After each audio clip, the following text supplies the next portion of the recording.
What's up, everyone? Sports Estimators back with another Liga MX video. Today, we'll be going over our Jornada 7 predictions as well as the Gil Mora to Real Madrid transfer rumors. All right, Week 7 Liga MX picks. First game, we got Juarez versus Mazatlan. Who do you got in this one? Viernes Mm-hmm. Mágicos de Liga MX, bro. A lot of goals these Friday games, bro. Surprisingly, a lot of goals. Yeah, huh? Yeah, they've been fun to watch. Um, Viernes Botaneros, as they say in Mexico. But I got Juarez to win, bro. I got Juarez to win. Mazatlan hasn't been able to beat Juarez in the last 5 games, but Juarez is a team that I think they'll make Liguilla. I'm kind of high on them, but I'm also surprised about the squad that they've built. I don't know if you know this, but Juarez's head coach, guess how old he is? Oh, I don't know. Mm, what's his name? Martin Varini from Uruguay. He's 34 years old, bro. Oh, dang. He's really He's young. 34 years old. This is like his fourth head coaching job. He started off obviously in Uruguay, but I like the way he runs his team. They play a 3-4-3, but it's kind of like a 5-2-3 with Pizarro kind of controlling the midfield and from transitioning the ball from defense to offense. And he has a very good sleeper top three players up top. It's a left wing Ricardinho from Portugal, bro, 26 years old. And then the right wing, Madison, another 26-year-old, but this was Brazilian. Mm-hmm. And their striker, Oscar Estupian, 20-year-old Colombian who came from Hull City. He's not Okay. that he's a big striker. Super pause on that. But he'll wear down the defense and he's a good aerial threat. And then they have Angel Saldivar coming off of the bench with 2 goals. So that team's pretty good, bro. And then another sleeper player that they have is Danzel Garcia, the right wing back. Kind of reminds me of Huescas in a way. But Wescas? yeah, but that was good, bro. So Denzel Garcia, Pizarro, and Angel Saldivar, bro. They're carrying that team right now, and I think they'll be able to crack the top 8 of Liga MX. So that's your prediction. They make it to Liga. Yeah, I think they make it to the with the squad that they got. Good squad. Even though Mazatlan, bro, also another sleeper team with Ciboldi. Yes. Yeah, I actually have this game in a tie Mm-hmm. for that same reason that I think Siboldi is one of, if not the most underrated coach in the league. Yep, he is. And all of their games, all of Mazatlan's games this Mm-hmm. season have been decided by one goal or less. And you might think like, oh, they're not playing good teams, Mm-hmm. but they've already played Cruz Azul, Tigres, Monterrey, and Pachuca. So it doesn't matter who they play; they're gonna give everybody a tough game. Yep. And I like a tie in this one because I do agree that Juarez, they're in contention for Liguilla, and it wouldn't be a surprise team if they make it. I think they have a good roster, but I think they've been on a bit of a streak lately, and I Mm-hmm. think that streak. I don't want to say comes to an end, Mm-hmm. but I think Mazatlan finds a way to get a tie. Next game, San Luis versus Toluca. San Luis, bro, their striker. You got San Luis winning? Nah, I Uh, don't. I got Toluca winning. Toluca has won their last 5 games head to head, and I just see that trend continue. they're kind of also due for a win, They are. They Toluca, are. Yep. because they've been kind of struggling with injuries a bit, Mm-hmm. and we still haven't seen like their best 11. We haven't, and kind of going to last week, I don't think we saw. It was a big win for Cruz Azul, but I just don't think it was.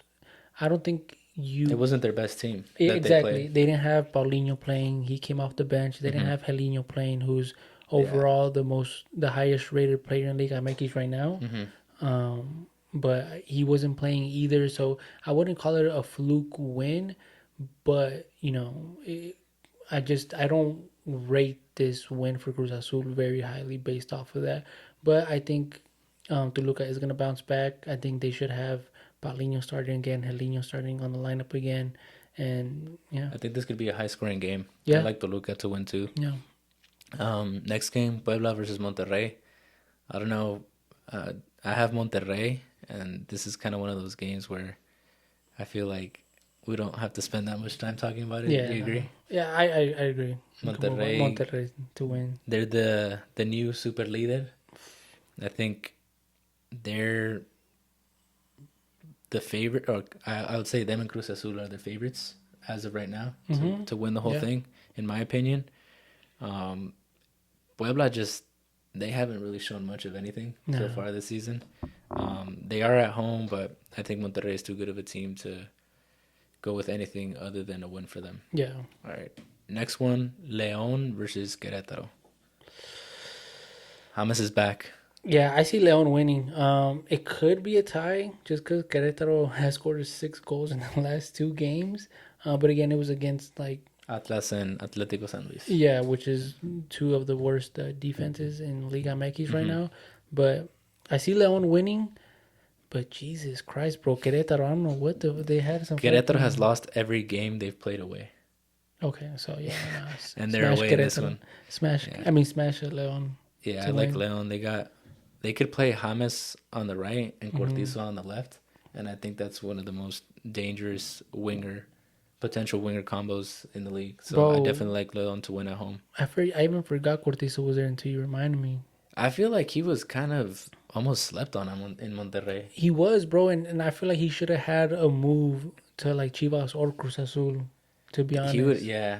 Either one of those teams that fool could have shined. Yeah, but, for sure. I mean, he's in Leon now. We'll see what happens. Hopefully, he could shine like how he was when he was with Puebla, because that fool was he's cracked, bro. Yeah.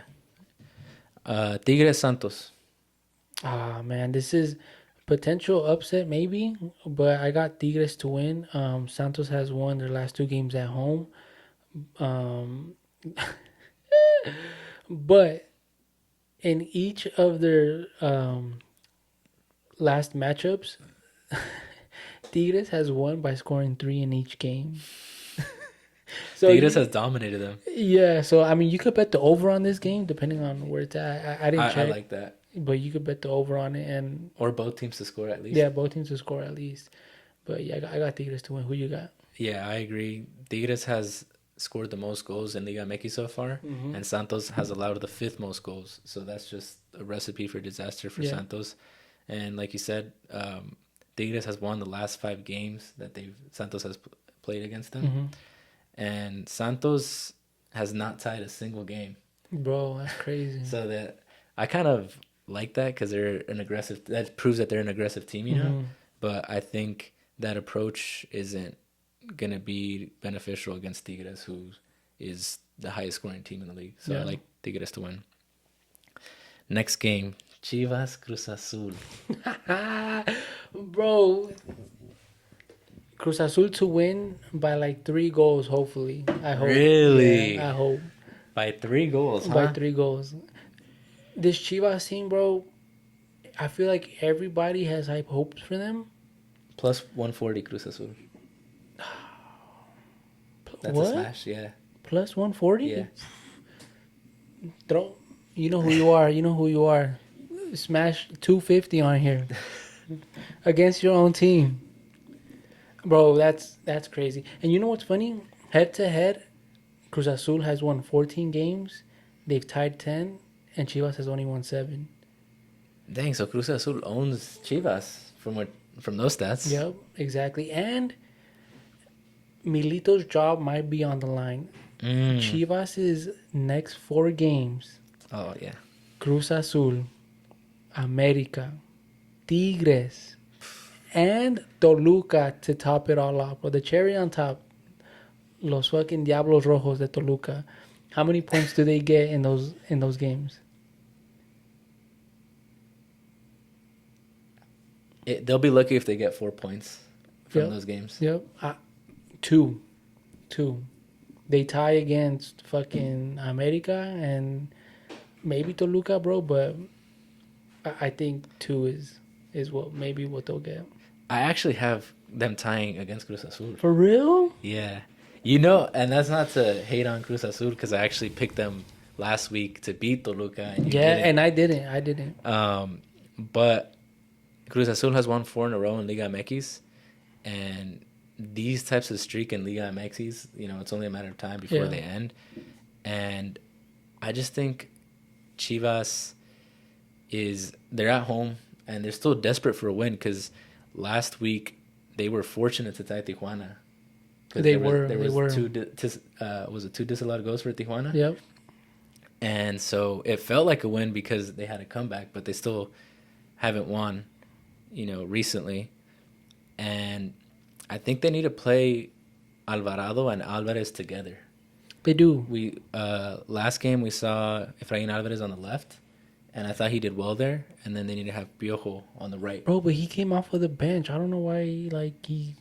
Yeah. I don't know what this fool is doing to keep him off He's the their bench. best player. He is their best player, bro, and he's shown it. And Yeah. so, bro, if they were But to I start mean, him... low key to his credit, it kind of worked out because he came in Yeah. and scored. That is true. That is But true. I just think, I feel like what Chivas needs to do is they just kind of need to like be defensive and then just get the ball to Alvarez and Alvarado and let them go to work. And Piojo needs to... I mean, Piojo got the tying goal, which is good for him because he was on a hell of a slump. My boy. That's my dog. I don't think he's... Maybe... That's twin? The homie's twin. La ley del ex, but Cruz Azul has averaged in these 7 games so far, they've averaged 22 shots on goal. They have the most shots on goal. They lead that statistically in the Liga MX. So I think you're going to be able to see that trend, and I think we're just going to have Chivas on the back rope.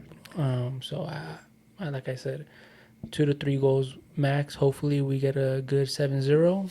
We see another one of those. They Sounders, you guys? We Sounders them. Fuck that. Oh yeah. You guys Sounders them. Honestly, if Chivas makes me look bad, I don't think I'll pick them even if I actually think. Yeah. No, I'm just kidding. But nah, I it's more of an intuition pick. But Yeah. I think Chivas finds a way to get a tie because what they do is they dig themselves into like these big holes. Like they'll be down and then they'll have to like rally just to get a point. Yeah. But we'll see. Because Cruz Azul hasn't been the best defensive. Defensively, team this honestly, we haven't. I'm surprised Toluca didn't score. year. Yeah. They made a few adjustments in the midfield. The way they played Rivero a little higher this time, which kind of... That's kind of gross to me. Rivero? Playing him higher. It worked, though. I don't like when they play like number 5s or number 8s as like number 10s. You know what I mean? Yeah. Like I like Rivero. I think he's a really good player. He's like a Swiss Army knife. He can do Bro, he like a could do bunch of different things. everything. He can play a bunch of different positions. Not necessarily with him, but like for example, like specifically with Mexico when they would play like Charlie as like a number 10 almost, I'd be Yeah. like, bro, what are we doing?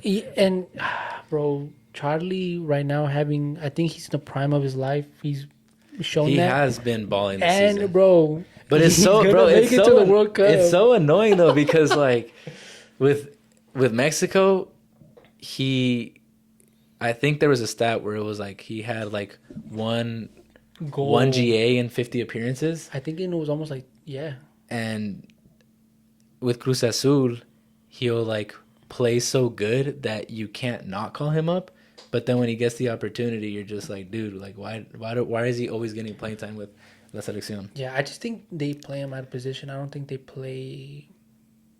It has to do with something of him playing out of position and him not controlling the forward, sending the forwards where he wants to, because he'll break the lines. He'll break the defensive lines to find Sepulveda on the back of, you know, the center defensive players. So, and I think with Mexico, it's more of get the ball and send it to the wings, give it feed Piojo. So you're saying he needs more freedom with Mexico? Yeah, I think they just need him let him be creative and let him split the lines between the defenses. And I think if they were to do that, they'd unlock Charlie's full potential. I'm not mad at it, but Yeah. we still have to see it with El Tri. Yeah, we do. All right, Game of the week? America versus Pachuca. Game It of the could week? be, could be. I think so. I mean, America knocked them out in the Guia last year. Yeah. I don't know why they're Pachuca. Like, Bro, it's almost close. America has won 18 games. Pachuca has won 16, and I think they've tied 10. So they're almost the number one team to have more wins over you guys. They were at one point, but then you guys kind of came back and took over that stat. I think it's because Pachuca randomly has these teams like every 5 to 10 years that are like really really good, and then they always end up knocking out America for some reason. Maybe because it's America's always there Yeah. making deep runs. Like when it was the 06-07 when they beat America in the final in Cuauhtémoc's last game with America, and then that Chucky Lozano team when he was there that beat them. So I guess there is like a history there, but I just feel like it gets more notoriety because it's America. But it's like when Pachuca does beats us, it's like every When it like matters. five Yeah. every couple years. It's not like they're like dominant over us. But yeah, I got America winning. I just think they're starting to hit their groove.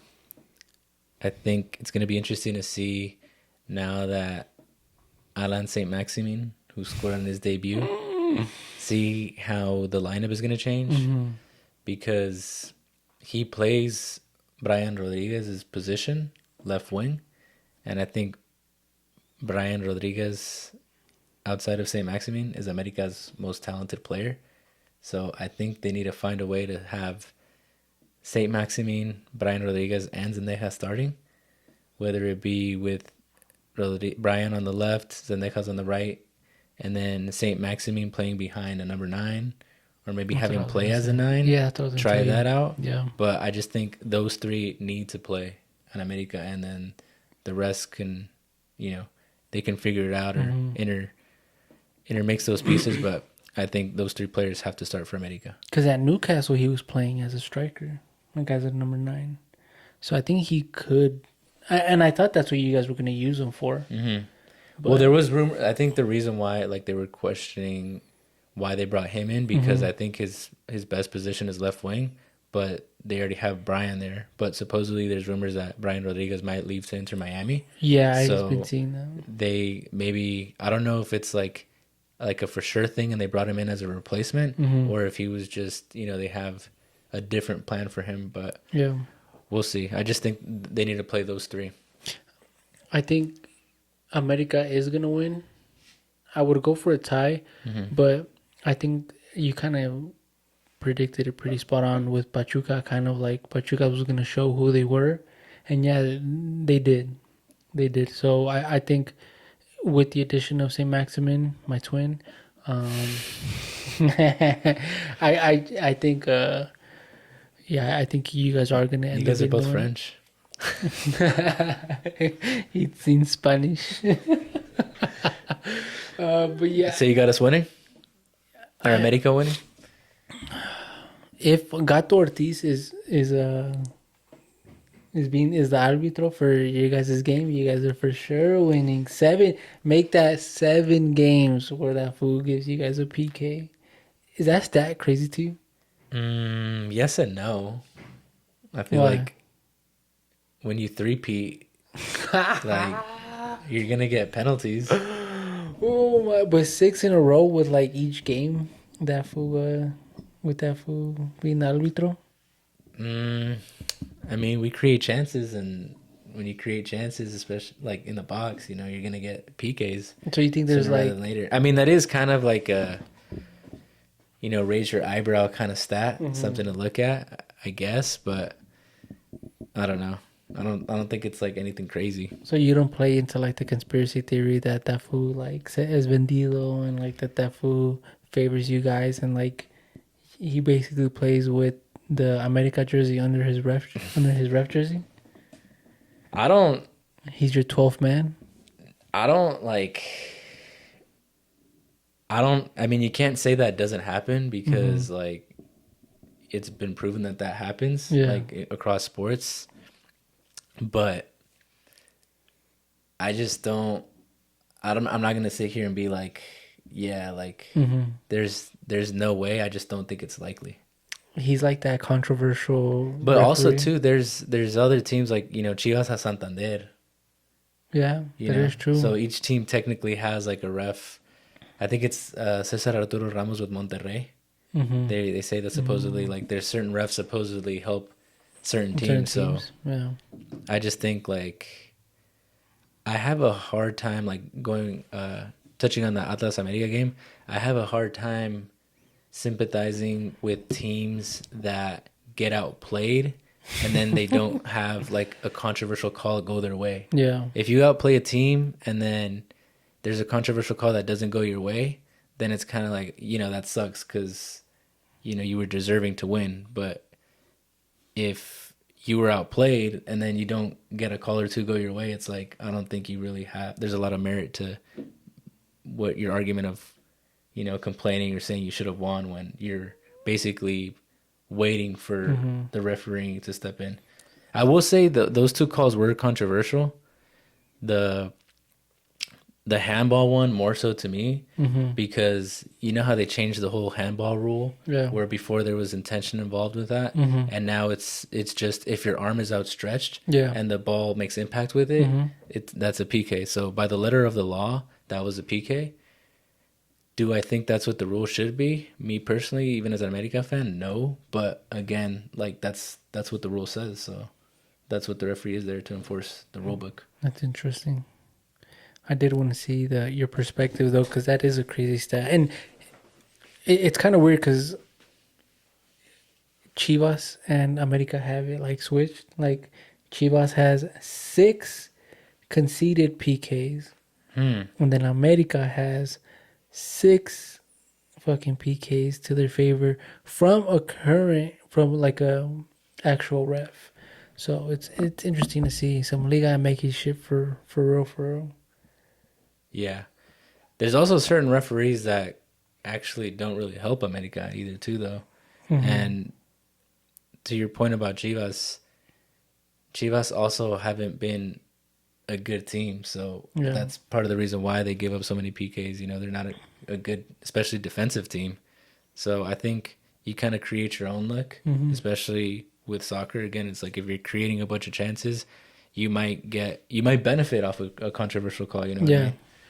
But yeah, next game, Pumas versus Atlas, and I gotta give you credit because I thought Pumas was for sure gonna win last week. Yeah. And you did say Pumas plays to the level Their of their competition. Yeah. And I think they actually they outplayed Puebla, Yeah. but they weren't contundente. They couldn't finish. Yeah. And they're not a very high scoring team. So I think they'll actually end up tying this game too, especially because of what happened last week. But I did want to give you credit for that because they kind of, in that, the result, Yeah. not so much how they played, but the result reflects that they do play to the level of their competition. Yeah, I know. I saw that and I was like, damn. Even though I didn't put them on my quiniela, I put Pumas to win. I was like, bro, why don't I go with my own advice? But here's a crazy stat for you. I think these fools, Pumas and Atlas, might have the most ties in Liga MX history. Really? They have 18 ties against each other. So I think that's gonna keep dominating, and I think it's gonna be another tie. So add 19 to it, lock it in 19 tie. Yeah. And I think Efrain's job might be on the chopping block if they don't get a win. Which last week was finally Aaron Ramsey's debut game for Pumas. But I don't think he'll factor in anything. But it'll be interesting. And then Coca did a good job as his first game back with Atlas. But again, I think he's still shorthanded. But we'll see where he takes him. I think it'll just be another tie, maybe another 1-1. Yeah. I doubt I see 0-0. Yeah, I think I was a little sleep on Atlas's offensive firepower because Del Prete can play. Bro, and the forward, bro, that foreign forward, I keep forgetting his name, but that fool's a baller too. The one from Montenegro? Is that where he's from? Yeah. His last name starts with like a U? Yeah. Yeah. That was good, bro. But also too, Pumas hasn't won at home in the league this year. That's because that's our home now.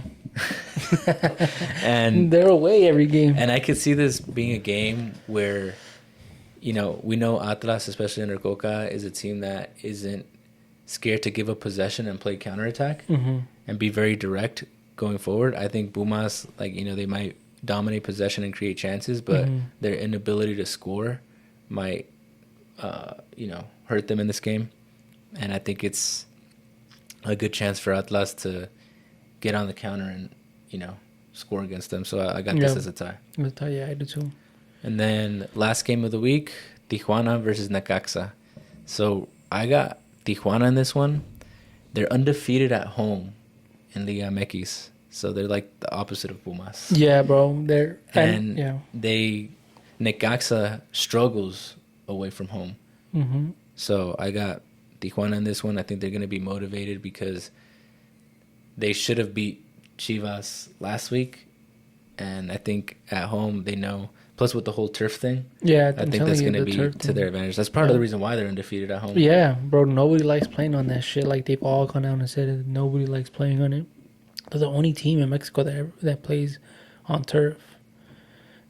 Which you would think, they'd be like a good team in the Leagues Cup because they play on that turf. But I think they play on a specific type of turf. But nonetheless, I got Xolos winning. I kind of want to touch on Gilberto Mora real quick on his Real Madrid move. Okay. I think Real Madrid knows what they're doing. Real Madrid had their eye on Franco. What's his name? Franco Masconto. Masantuano? Yeah, they had their eye on him for like a whole year before they officially signed him. So I think this is gonna be the same case. That was so correct. But Franco and Gilberto Mora play the same position, I think. So it'll be a tough competition for Gilberto Mora to go to Real Madrid. But, I mean, if Real Madrid's scouting him, if they're looking at him, they're keeping an eye on him, he plays above his, age. He plays, bro, he already knows where he's going before he touches the ball.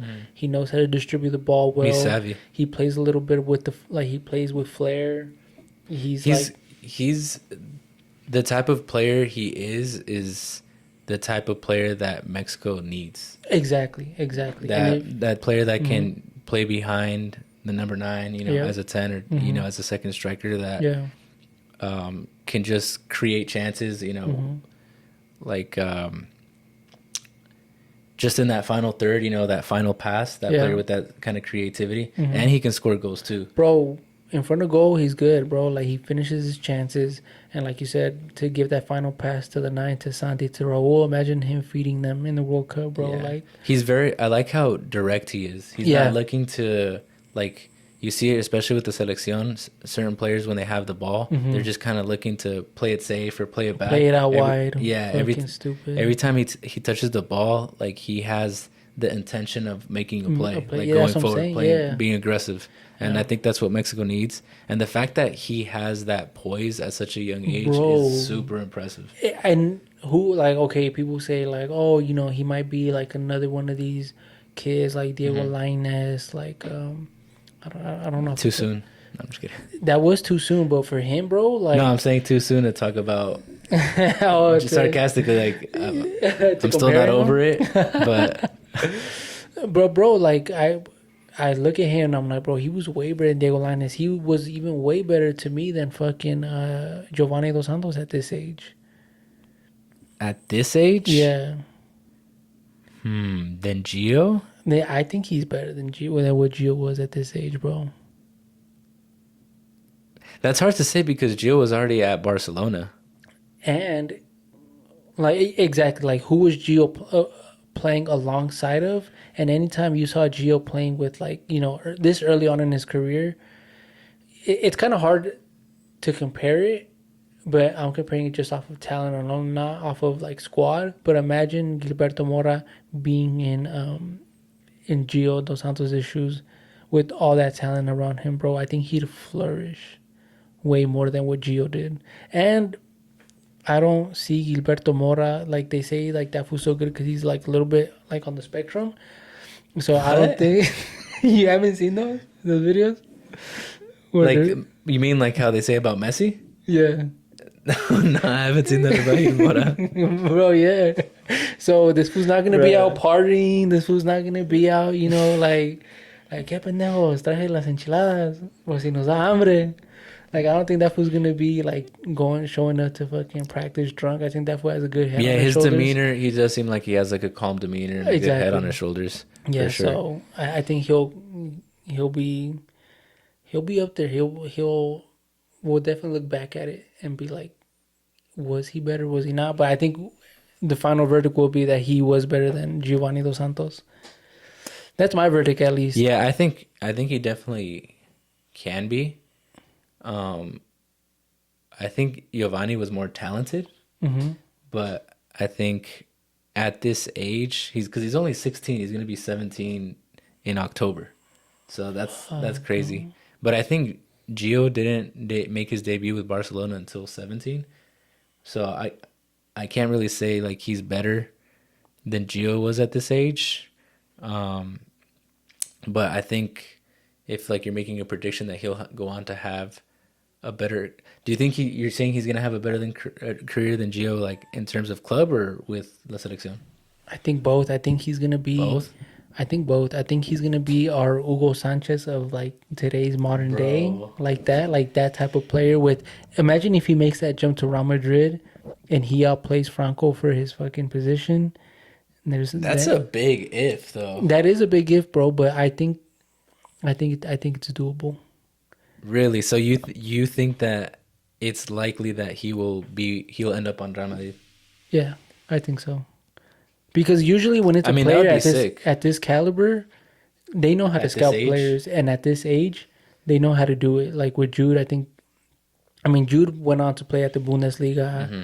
and then they went and they grabbed them. But I think Real Madrid, that's what they're trying to do. They're trying to compete with the Lamine Yamals. They're trying to find that next talent because they know what Barca has, and Hmm. they who's Barca's biggest rival, Real Madrid, bro. I think they're gonna try to find a talent just as big to make that same name. Like, oh yeah, look, we Hmm. got one too. Yeah, I think. And with Endrick, it's like it's kind of iffy because he wasn't getting much playing time on Ancelotti. But now with Xavi, I don't think I've seen him play much. I think we should be like, given how Mexican players in recent memory, the ones that have gone to play Europe early on, Hmm.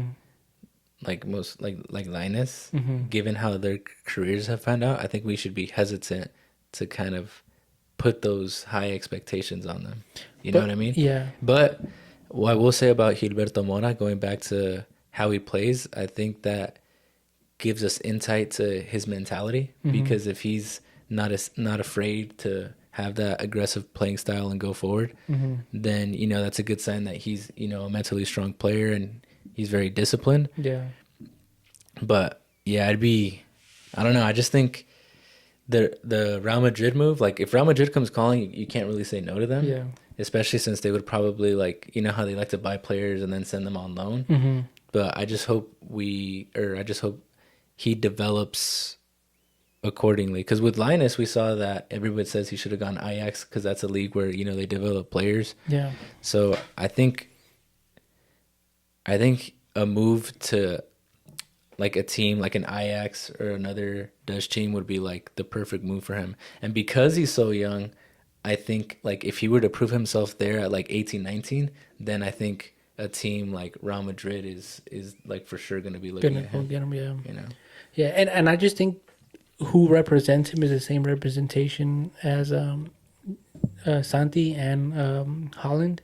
Mm, So I that's think interesting. yeah, so I think they'll be able to represent him well, make the right move for him. They'll be able to market him well. Like bro, look at Santi's marketing, bro. Like that fool, it looks like he's way better to like probably the normal person that doesn't really watch soccer. They probably think Santi's our number one player in the whole Mexican squad just because based off of like the way they market him in the same Hmm. way that they've been marketing Lamine. I think they're gonna do that with Gilberto. but in a way where they still send him off to a good team and to send him off to where a team where he'll succeed, which he won't get that same Linus effect. So if it's Real Madrid calling and then a Bundesliga team calling, like say Dortmund, That would be a good team, I think. then they'll be able to.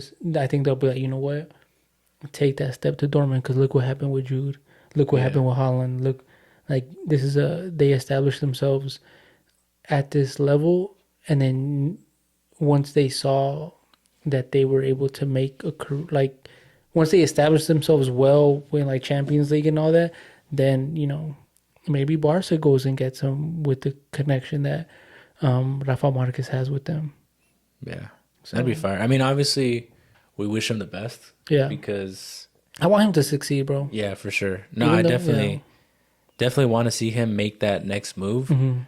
I'm just, again, because of like the track record of a lot of Mexican players, Yeah. I'm just concerned that if he makes the move too early, or if the team that he does end up going isn't a right fit, I just think that it could, like, you know, derail his career, and that's Yeah. the last thing that we want, you know? And think about it, bro. He's playing in TJ, so he's already Yeah. probably experienced some things. So I think if he were to leave, he'd be like, "Man, what the fuck? I saw this shit at home when I was playing already." Yeah. And because he's on the spectrum too, so maybe like they took him and that fool didn't like it, so then that fool's gonna be afraid of it his whole life. That's crazy. And on that note, All right, guys, that was our Jornada Siete predictions. Remember, don't quote us unless we're right. We appreciate all the love and support that we've been getting online, on Instagram, TikTok, YouTube. Appreciate the views, the comments. Definitely motivates us to keep going stronger for you guys. We're going to be dropping weekly. We love doing this content. I love this shit. We've been planning to do this for so long. We finally brought it to fruition. So keep watching, guys, so we can keep dropping more content. Share, like, subscribe, do all that. And remember, don't quote us. unless we're right. Thanks, guys. Peace.